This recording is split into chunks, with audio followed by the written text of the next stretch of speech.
Good morning, Immanuel. How are you? I'm good. How are you? I'm doing really well. Yeah. Let Glad me. to see you. Papa,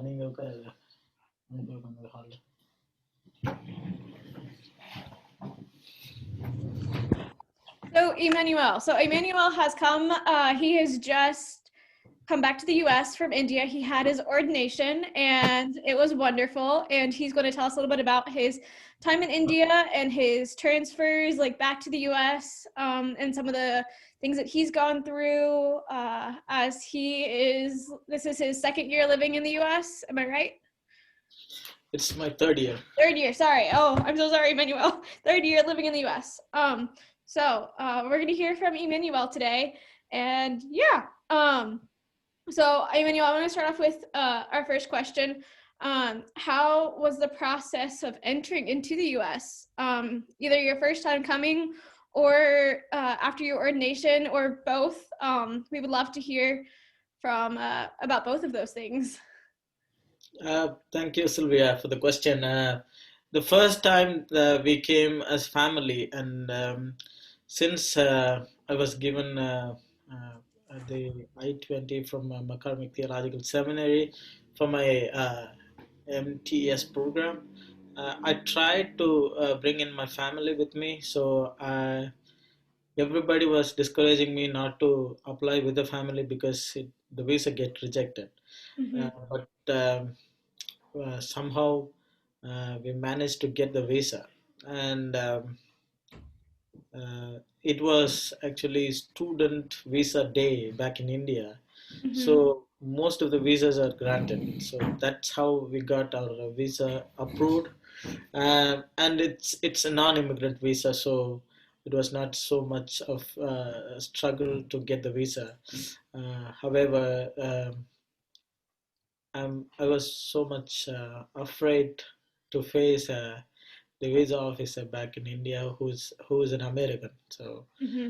uh, because it has been a very tough time for all of us to communicate with the Americans.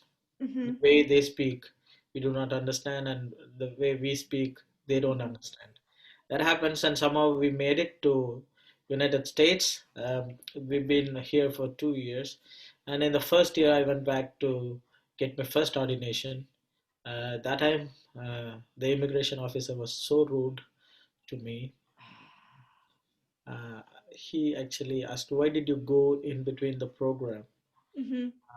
That was the question because when we are registered for a program, we're Mm-hmm. not supposed to travel. That's a common thing. But if it is an emergency, still we can do it. If the college is permitting, it's fine.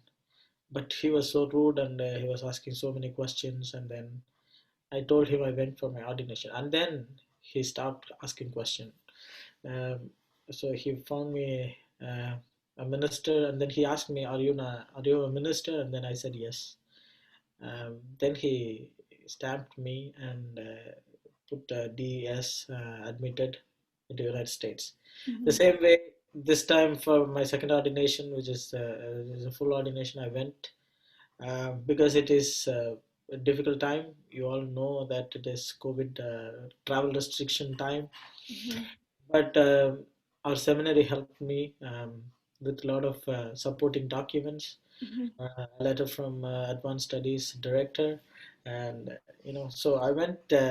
While going, nobody stopped me.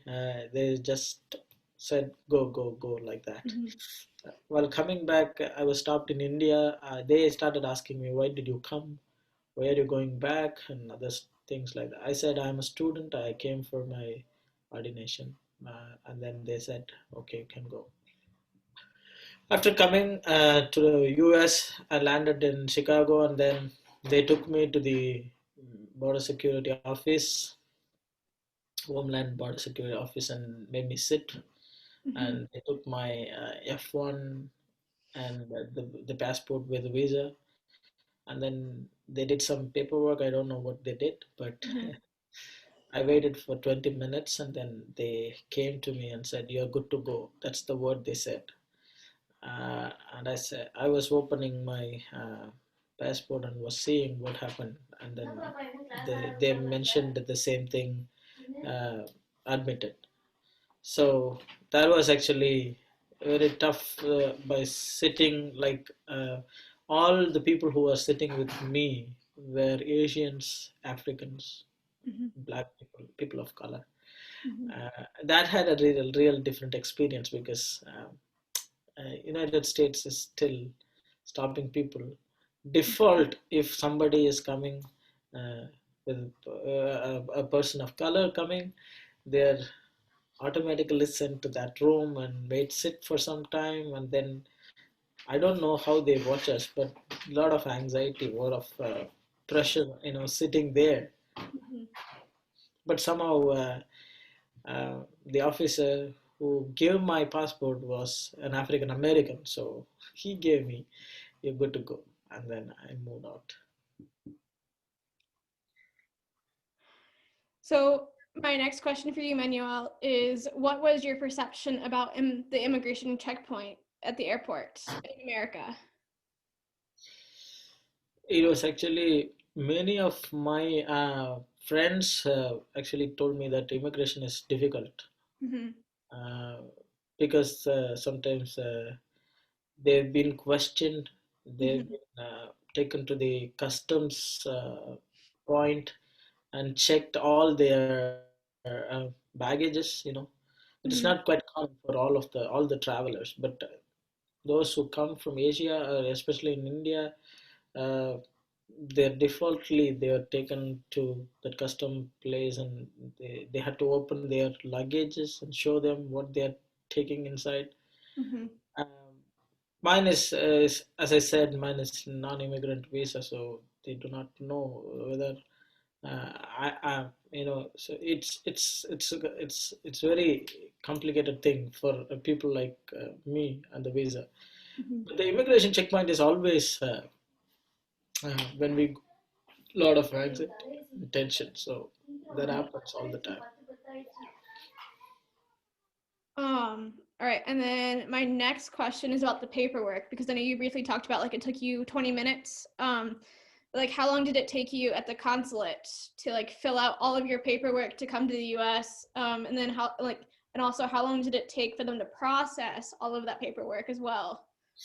The paperwork actually, almost, it takes for 2 months because I had to show my proof of sufficient funds in Mm-hmm. order to live in the United States, and I had to show that to the school, and the Mm-hmm. school has to process it, and then, um, they have to send us uh, uh, an I-20, which is a document for the international students. So I-20 needs to come there. And even if the I-20 is well established or well funded, Mm-hmm. the visa officer has the right to cancel or reject the visa for no reason. Wow. So that's actually so panicking, and uh, everybody was waiting.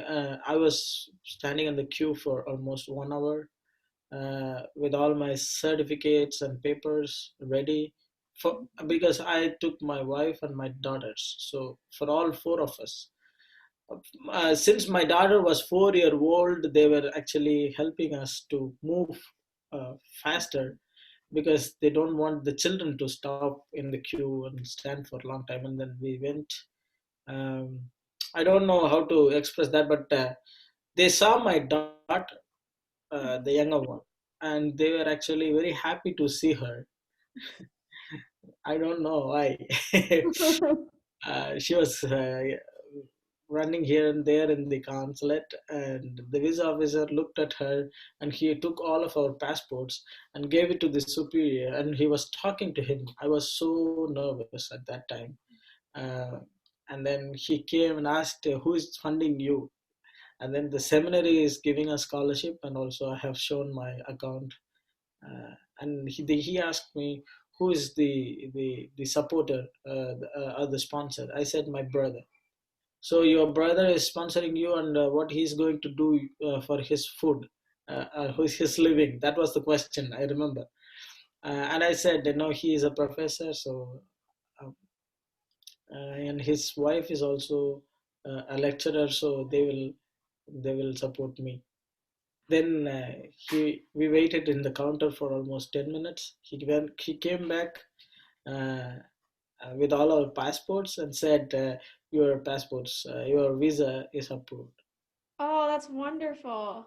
It's almost 2 months of process, and then we left our passports, and then after 3 days, they asked us to collect the passport in the same place. Hmm. We went there and collected it.